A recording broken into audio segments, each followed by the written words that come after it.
pasal yang ke-11 ayat yang ketiga. Atau mulai ayat yang pertama saja kita baca sampai ayat yang ketiga.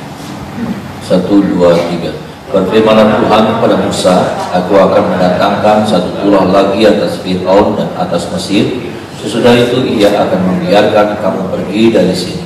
Apabila ia membiarkan kamu pergi, ia akan benar-benar mengusir kamu dari sini. Baiklah, katakan kepada bangsa itu, supaya setiap laki-laki meminta barang-barang emas dan perak kepada tetangganya, dan setiap perempuan kepada tetangganya pula. Lalu Tuhan membuat orang Mesir bermurah hati terhadap bangsa itu. Lagi pula Musa adalah seorang yang sangat terpandang di tanah Mesir, di mata pegawai-pegawai Fir'aun dan di mata rakyat. Di Tuhan. Saudara, kita melihat ada sebuah kejadian yang aneh sebetulnya ketika bangsa Israel akan meninggalkan Mesir. Ya, mereka itu budak, saudara. Mereka itu budak upahan, ya, saudara. Tetapi bagaimana kemudian kita melihat ketika mereka akan keluar dari tanah Mesir, orang-orang Mesir membekali mereka, saudara. Ya, bagaimana kemudian firman Tuhan membiarkan mengatakan bahwa orang-orang ini, saudara, ketika meminta barang-barang orang Mesir, emas dan perak mereka, maka orang-orang ini memberikan, orang-orang Mesir ini memberikan sebagai apa namanya, sebagai bekal buat orang-orang Israel ini meninggalkan Mesir. Tapi ada satu hal yang harus kita perhatikan, mengapa hal itu bisa terjadi. Ya. Memang itu Tuhan yang menggerakkan, saudara.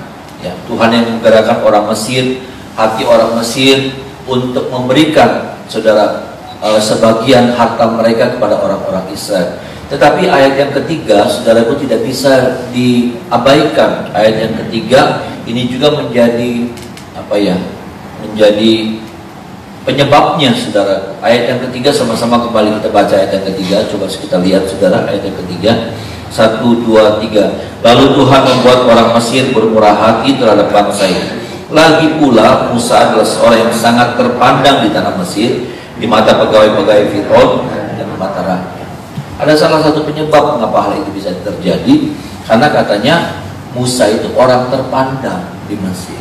Apa itu terpandang? Terpandang itu kalau sudah baca di dalam Kamus Besar Bahasa Indonesia KBBI, terpandang, terhormat, ya, disegani, itulah terpandang. Ya, jadi salah satu sebab mengapa kemudian orang-orang Mesir seperti itu melakukan hal seperti itu, karena mereka melihat pemimpin Israel itu Musa, orang yang terpandang, orang yang dihormati. Dan saya percaya orang yang dihormati karena memang tingkahnya, sikapnya, tutur katanya, perbuatannya, bahasa tubuhnya itu memang layak untuk dihormati.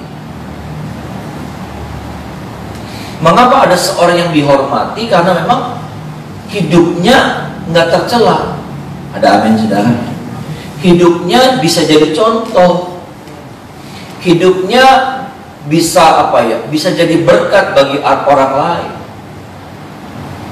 Nggak mungkin kalau sampai Musa, saudara, Musa yang kemudian jadi pemimpin bangsa Israel, kemudian dia punya rasa benci seperti dulu pada waktu dia budak. Dia punya rasa benci sama orang Mesir. Makanya waktu dia lihat ada orang Israel bertengkar, berantem sama orang Israel, orang Mesir dibunuh. Saya tidak melihat itu ada lagi di dalam dirinya, di dalam karakternya Musa. Yang saya lihat, yang saya temukan pasti, ya saudara, mengapa Musa dihormati oleh orang-orang Mesir? Kenapa? Karena Musa tingkahnya bagus, sikapnya bagus, perilakunya bagus, kata-katanya bagus. Bukan cuma kepada orang Israel, tapi juga kepada orang-orang Mesir. Ini nih, saudara, yang kita mesti belajar. Sikapnya dia, hatinya dia yang baik itu bukan hanya ditujukan pada orang-orang Israel, tapi ketika dia berjumpa dengan orang Mesir, ketika dia berkomunikasi, ketika dia berinteraksi dengan orang-orang Mesir, ada perbuatan baik yang dia lakukan. Makanya apa? Musa jadi orang yang terpandang, Musa jadi orang yang dihormati di Mesir. Sebetulnya musuh Musa dari orang Mesir itu cuma satu, Fir'aun. Yang lainnya tuh simpati sama Musa, yang lainnya tuh sayang sama Musa. Dari ayat ini saudara saya ambil. Nah ini juga yang harusnya saudaraku, harusnya ini juga ada sama kita. Saya rindu dan saya percaya Tuhan juga rindu kita menjadi orang-orang yang terpandang. Sudah ada amin saudara. Kita jadi orang-orang yang terpandang. Terpandang itu bukan karena ini saudara. Terpandang itu bukan karena ini banyak maka kita jadi orang yang terpandang. Bukan. Sebetulnya modal kita jadi orang yang terpandang itu bukan ini, bukan duit. Kadang-kala kita bilang begini, ya gimana mau jadi orang terpandang ya, nggak punya duit. Kalau orang itu sih gue yang kasih. Bukan, sebetulnya bukan itu sudah. Terpandang tuh bicara dari perilaku, bicara dari sikap, bicara dari tutur kata. Bagaimana kemudian orang melihat ini orang baik ya. Orang yang disegani. Sampai orang-orang Mesir juga berkata seperti itu. Sampai orang-orang Mesir juga punya cara pandang seperti itu kepada Musa. Makanya Tuhan juga bilang sama kita bahwa kita ini adalah suratan yang terbuka. Ada amin saudara ya. Kita juga adalah suratan yang terbuka. Kita juga harus jadi saksi. Kita harus jadi terang katanya. Dalam berbagai macam bahasa Alkitab saudara. Di situ diajar kepada kita bahwa kita harus jadi terang, kita harus jadi garam. Kita harus bisa menularkan kasih, kita harus bisa mempengaruhi orang dengan kasih kita, tutur kata kita, perbuatan kita.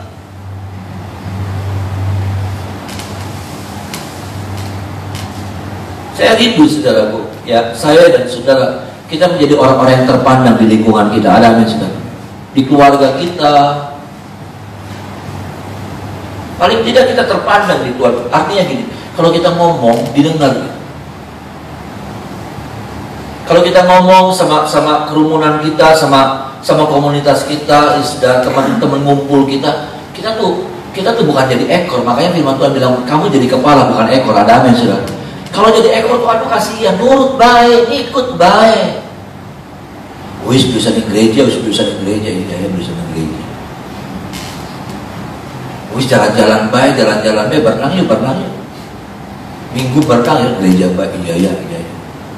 Ngekor terus ikut baik. Kalau ikut yang bagus sih nggak apa-apa saudara.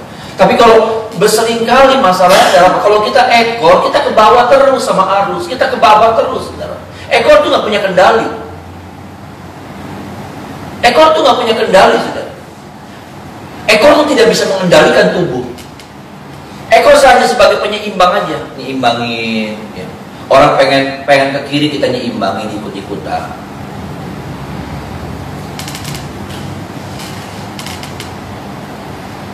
Saya rindu saudara, karena begini, kalau kita nggak jadi orang terpandang, nanti kata-kata kita nggak didengar orang, bahkan hidup kita nggak dilihat orang, dan akhirnya apa? Kita nggak punya pengaruh sama orang lain.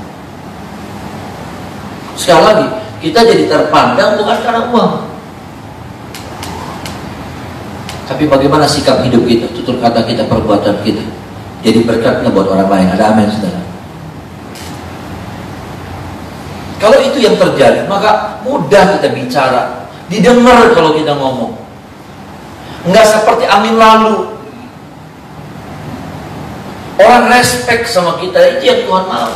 Orang respect sama kita.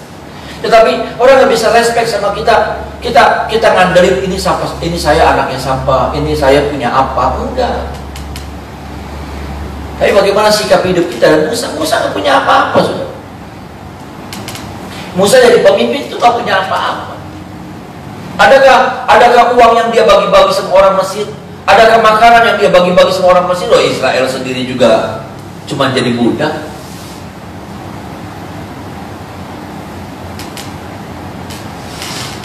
Orang ngehargain kita. Kenapa? Karena kata-kata kita bisa dipegang gitu. Ada amin di dalamnya. Kata-kata kita tuh bisa dipegang. Bukan kata-kata kita engkau ya, skiki sampai tahun Arab. Kapan sih bayar skiki ya, skiki. kemaning ya, sedikit sampai 2030 sudah.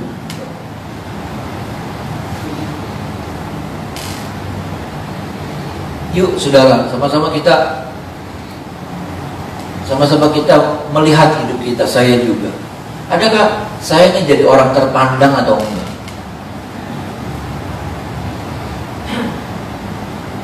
Saya jadi orang terpandang. Terpandangnya saya nggak mau karena jabatan saya. Tapi saya rindu. Saya nggak suka tuh, sudah maaf nih saudara. Saya nggak suka orang menghargai saya karena uang. Saya nggak suka.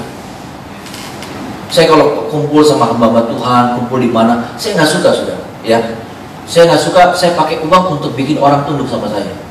Karena nanti ya saudara, satu saat kalau saudara pakai uang sudah untuk nundukin orang, nanti kalau uang sudah udah nggak punya, orang nggak tunduk lagi sama saudara. Betul saudara? Kenapa? Karena yang bikin tunduk mereka adalah uang saudara. Saya nggak mau. Dan saya paling nggak suka kalau ada orang tunduk hormat sama saya cuma karena uang. Saya nggak suka. Saya punya pikiran begitu saudara. Satu saat saya nggak punya uang, orang itu udah nggak tunduk lagi, orang itu nggak hormat lagi sama saya, orang itu nggak respect lagi. Jadi saya nggak mau, saya mau bilang bahwa jangan pakai uang untuk bikin kita terhormat. Itu sebuah kehormatan yang semu. Yang nanti ketika kita nggak bisa bayarin mereka, maaf nih saudara, kita nggak bisa traktir mereka, kita nggak bisa ngasih mereka, orang udah nggak hormat lah.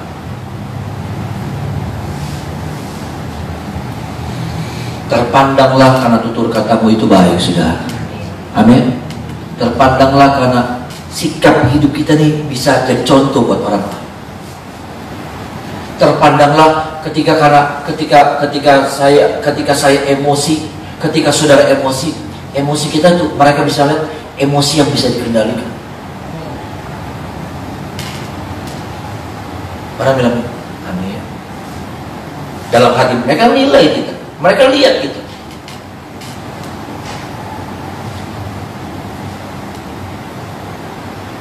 Ada seorang teman saya, saudara, ya, teman saya, dia dijemput, hamba Tuhan, lagi diundang, dijemput di bandara atau di mana gitu, saudara, terus dijemput sama salah satu koordinator gereja yang mengundang dia.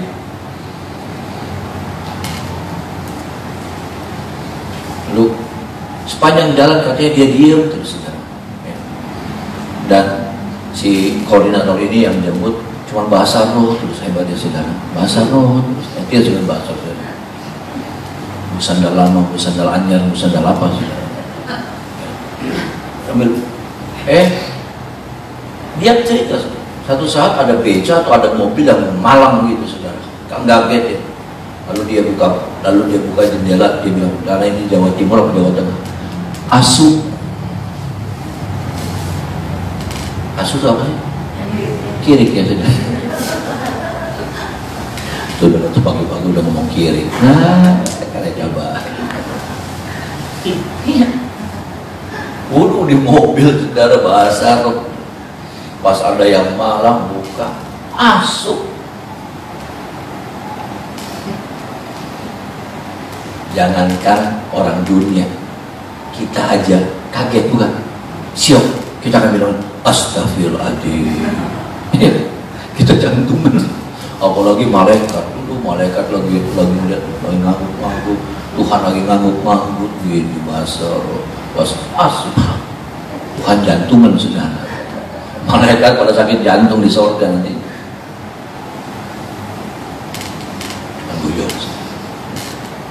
Iya, kadang kalau kita bagus di sini, tapi ketika jadi orang begini, jadi orang ngeliatnya jadi kayak gitu, gak enak. Saya rindu waktu orang melihat kita, orang melomba sama kita. Amin saudara. Kenapa? Karena ada sebuah tontonan yang gak pernah mereka lihat. Ada satu tontonan yang jarang mereka lihat. Ada satu tontonan yang hampir gak pernah mereka lihat. Mereka bisa lihat itu waktu kapan? Waktu mereka lihat hidup itu. Tolong kita saudara. Bagian yang selanjutnya, Bapak Saudara. Pasalnya yang ke-12 ayat 22 dan 23. Sama-sama kita baca 22-23 sudah. 1, 2, 3. Kemudian kamu harus mengambil seikat hisop dan mencelupkannya dalam darah yang ada dalam sebuah pasu, dan darah itu kamu harus sapukan pada ambang atas dan pada kedua tiang pintu. Seorang pun dari kamu tidak boleh keluar pintu rumahnya sampai pagi. Dan Tuhan akan menjalani Mesir untuk menulainya apabila ia melihat darah pada ambang atas dan pada kedua tiang pintu itu. Maka Tuhan akan melewati pintu itu dan tidak membiarkan pemusnah masuk ke dalam rumahmu untuk menulah. Saudara, inilah Paskah. Ya, keluarnya orang Israel dari Mesir itulah Paskah. Paskah itu apa? Pembebasan, saudara. Keluar. Itulah Paskah, ya saudara. Bagaimana ditandai dulu dengan apa, saudara? Dengan dipotongnya domba. Dan inilah Paskah, inilah nubuatan tentang Yesus, saudara. Ya, inilah nubuatan tentang Yesus. Bagaimana anak domba Paskah itu disembelih dan darahnya, saudaraku, menyelamatkan. Itulah darah Yesus. Ada amin, saudara. Darah Yesuslah yang menyelamatkan saya dan saudara. Dan saya percaya, saya masih percaya dan akan saya percaya terus, ya saudara, bahwa darah Yesus tetap berkuasa sampai selama-lamanya. Ada amin, saudara. Berkuasa atas apa? Berkuasa, yang pertama, berkuasa menyelamatkan saya dan saudara dari kematian kekal, ya. Itu sudah. Ada amin, saudaraku, ya. Hanya darah Yesus yang bisa menyelamatkan kita dari kematian kekal. Ada amin, ya. Membebaskan kita dari neraka, saudaraku, dan memindahkan kita jadi punya hak untuk masuk ke dalam kerajaan surga yang mulia. Tetapi yang saya mau bilang juga, saudara, bahwa darah Yesus juga berkuasa memagari hidup saya dan saudara. Bisa bilang amin, saudara. Bagaimana kita melihat, Bapak Ibu Saudara, ya, ada tulah, katanya. Ada tulah yang berkeliling, beredar di Mesir. Mesir itu dunia.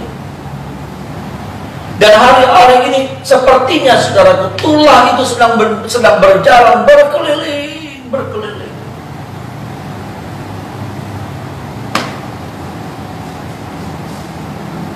Tulah ini, saudaraku, malaikat maut ini, saudara, sedang berkeliling.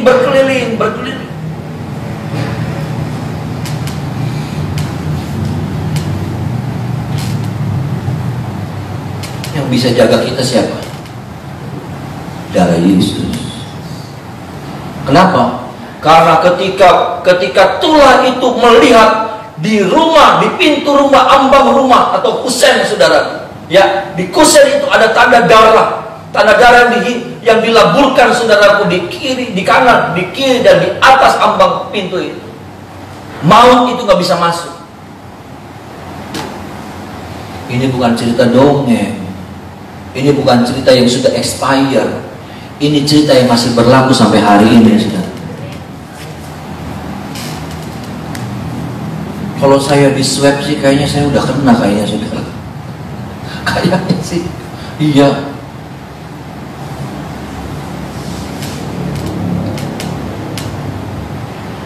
Andalkan perlindungan Tuhan. Saya nggak ngajarin saudara yang enggak. Ya saudara, saya nggak ngajarin saudara yang enggak. Tetapi saya percaya buat kita yang sungguh-sungguh dalam Tuhan ada perlindungan Tuhan, saudara. Susah ngomongnya, saudara. Susah, beneran susah ngomongnya.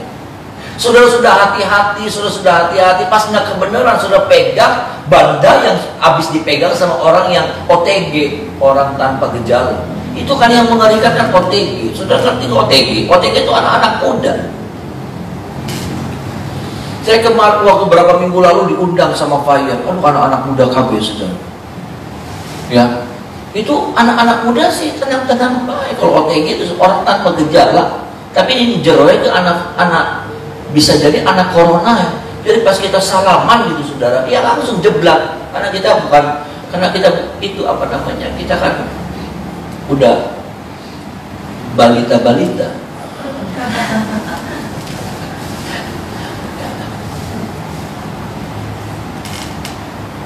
Iya, susah, saudara. Saya tidak bilang copot masker dalam nama Yesus. Enggak mau. Jaga kesehatan, jaga social distancing, tetap jaga. Makanya saudara, kita buat kursi seperti ini. Kemarin saudara, kursi yang di gereja saya perlebar lagi jarak. Kalau saudara perhatikan, jaraknya itu diperlebar lagi. Kita ngikutin. Ya, di depan ada pemeriksaan, di depan ada hand sanitizer. Dan setiap kali mau ibadah, kalau saudara tahu, setiap kali mau ibadah 1 jam sebelumnya itu disemprot sama. Ya, semoga semprotannya benar gitu ya saudara ya. Saya juga nggak tahu semprotannya benar beli ya kan. Cuman ya katanya membunuh kuman katanya saudara ya. Ya, saya beli sampai saya belanja saudara. Tiap minggu saya beli berapa botol saudara.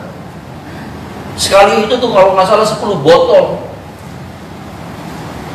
Apa berapa gitu saudara? Itu yang gede. Kalau yang botol kecil yang 200 mili itu 10 botol. Nggak apa-apa saudara, supaya antisipasi, supaya saudara sebagai jemaat waktu datang juga saudara ngerti bahwa gereja kita mematuhi protokol kesehatan ya saudara. Protokol kesehatan kita lakukan semuanya saudara. Saya juga nggak mau main-main, tetapi di atas semuanya itu harus kita andalkan perlindungan Tuhan saudara. Amin saudara. Di atas semuanya itu kita menyerah sama kuasanya Tuhan, sama perlindungannya Tuhan, sama kedaulatannya Tuhan yang saya percaya mampu menjaga roh jiwa tubuh saya dan saudara.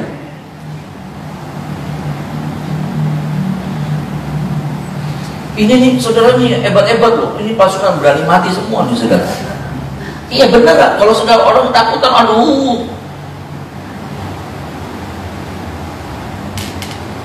ada yang sampai, ya maaf nih saudara, sampai saya bilang kalau saudara memang nggak keluar rumah nggak apa-apa. Kalau memang saudara buat ke kantor juga nggak berani, buat kemana nggak berani, saudara ngurung diri ya nggak apa-apa. Tapi kalau sampai ke mall tetap, ke makan Sentosa tetap, makan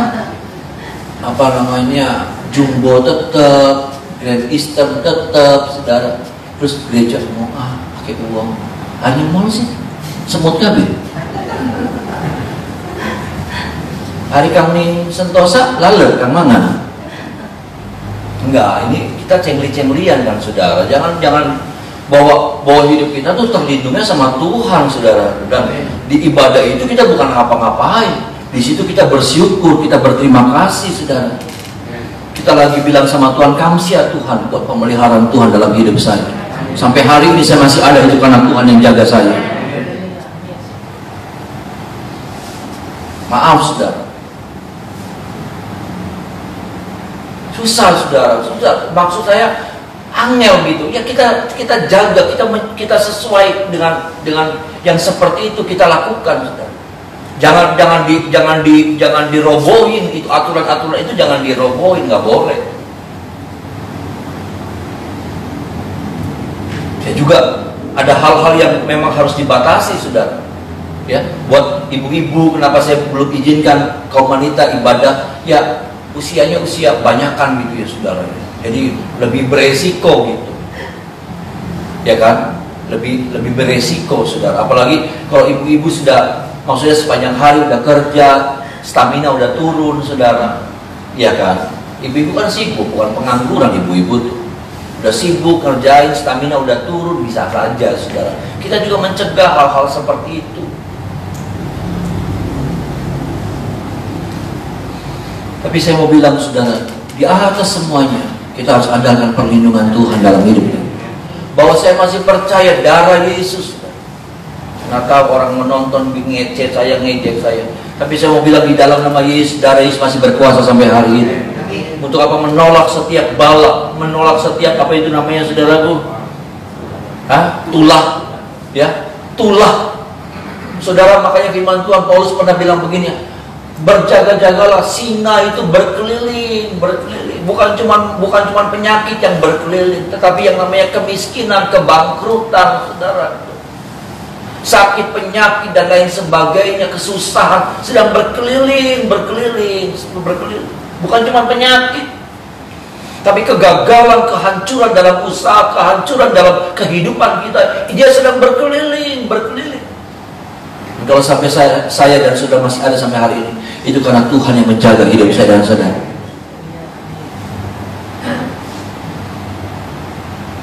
Bayangkan ketika Ayub diangkat pagar perlindungannya, habis semua. Itu pagar Tuhan. Ketika iblis bilang, angkat pagarnya, selama ini yang menjaga Ayub itu engkau, kata Tuhan, ya sudah, aku angkat pagar. Habis semuanya Ayub. Lembu sapinya, ontanya mati semuanya. Di Jara ada angin ribut, habis semuanya. Ladangnya hancur semuanya. Sampai apa? Ketika Tuhan angkat lagi pagar, iblis datang lagi, pagarnya diangkat lagi atas tubuhnya Ayub, diangkat lagi, sakit datang. Jadi saya mau bilang begini, yang jaga kita itu darah Yesus, dan jangan sampai pagar itu diangkat dari hidup kita.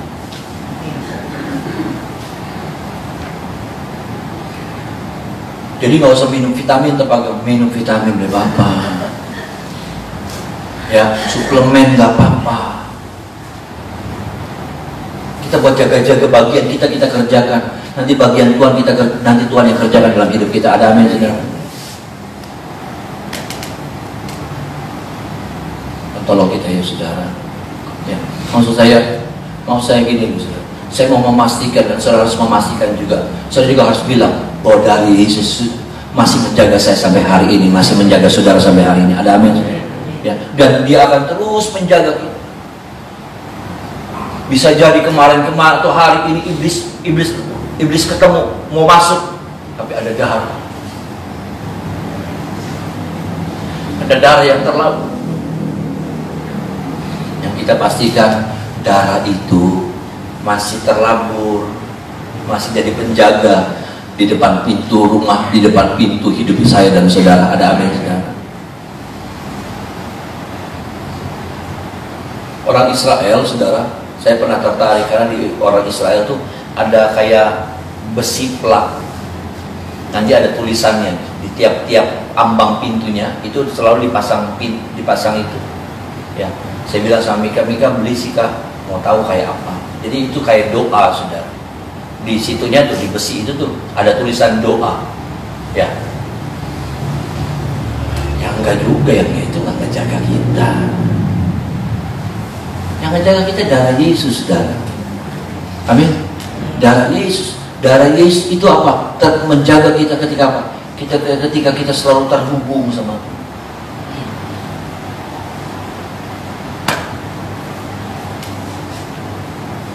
Tolong kita, saudara. Saya tidak meremehkan corona, saya tidak meremehkan